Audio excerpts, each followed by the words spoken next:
બજારની સતત 6 દિવસની તેજી ઉપર લાગી બ્રેક. સેન્સેક્સ અને નિફ્ટીનું ઘટાડા સાથે ક્લોઝિંગ. બેંક નિફ્ટીમાં સૌથી વધારે 1%થી વધારેનો ઘટાડો.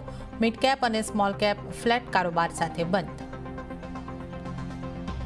સુપ્રીમ કોર્ટે સ્ટ્રીટ ડોગ્સને શેલ્ટર હોમમાં રાખવાના નિર્ણય ઉપર મૂક્યો સ્ટે, પણ રેબરી અને આક્રમક શ્વાનને શેલ્ટર હોમમાં રાખવાનો આદેશ. કહ્યું, બાકીના શ્વાનને પણ રસીકરણ અને નસબંધી પછી જ છોડી દેવા જોઈએ.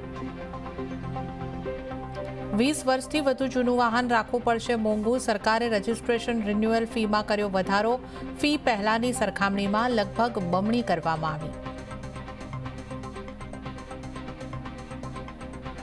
अब भ्रष्टाचारी जेल भी जाएगा और उसकी कुर्सी भी जाएगी.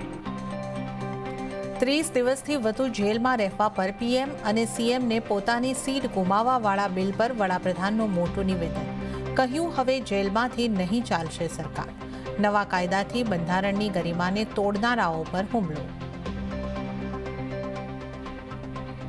ટોય સેક્ટર માટે લગભગ 13,000 કરોડ રૂપિયાના ઇન્સેન્ટિવ યોજના તૈયાર. અંતિમ મંજૂરી માટે ટૂંક સમયમાં કેબિનેટમાં મોકલવામાં આવશે પ્રસ્તાવ. સીએનબીસી બજારના એક્સક્લુઝિવ સમાચાર. અને રાજ્યમાં આગામી 7 દિવસ ભારેથી અતિ ભારે વરસાદની આગાહી. સૌરાષ્ટ્ર કચ્છમાં પડી શકે છે ભારે વરસાદ.